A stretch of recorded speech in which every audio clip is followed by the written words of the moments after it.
Ik moet zeggen, de bevindingen heb ik vanavond gepresenteerd op een symposium. En er moet wel wat gebeuren op Aruba. Er zijn best veel jongeren die aan de schaduwkant van Aruba wonen, opgroeien in kwetsbare wijken. Die in de criminaliteit, ook in de zware criminaliteit groeien of geronseld worden voor de georganiseerde misdaad. En ik denk dat het verstandig is dat het eiland dit ziet als een belangrijk signaal om nu echt te werken aan de kwetsbare wijken en de kwetsbare jongeren op Aruba om die perspectief te gaan geven. Dus niet alleen repressie, niet alleen opsluiten van jongeren die in de fout gaan, maar ook proberen om ze op het andere pad te krijgen. Met preventie, via het onderwijs, in de wijken, met jongerenwerk, met buurtprojecten, met sport. Heel erg belangrijk. Hopi Bong, echt een Bong reunion. Het is echt een thema Hopi importante, jeugdcriminaliteit.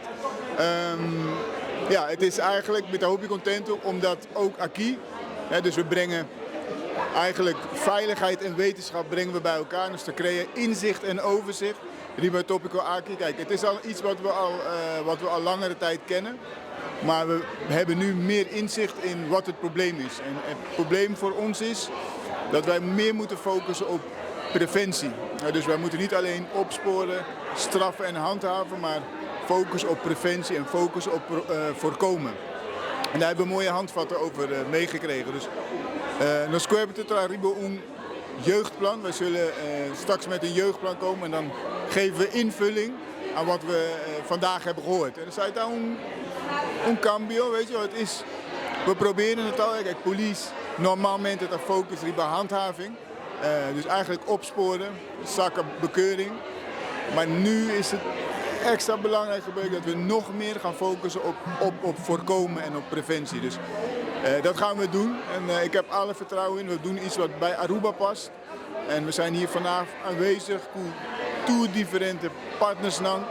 En ja, ik vind het gewoon positief. We gaan hier gevolg aan geven.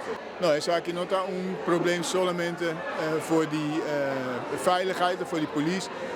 Het is een maatschappelijk probleem. Dus het gaat ook over sociale vraagstukken, armoede, schooluitval, geweld, kwetsbaarheid, jongeren dan het ding om perspectieven. Dus essentie is dus meester waak. Para solution dan in de preventie aan de voorkant. Nog solamente focus op repressie, dus opsporen en handhaven en mas. Er zit daar een cambio. En met eigen Hopi Contento, het is een mooie samenwerking met het Openbaar Ministerie. Pero tambe voor differente partners dan aanwezig tambe.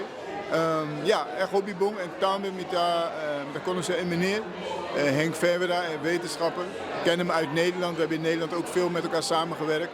En ja, ik ben blij dat hij hier is.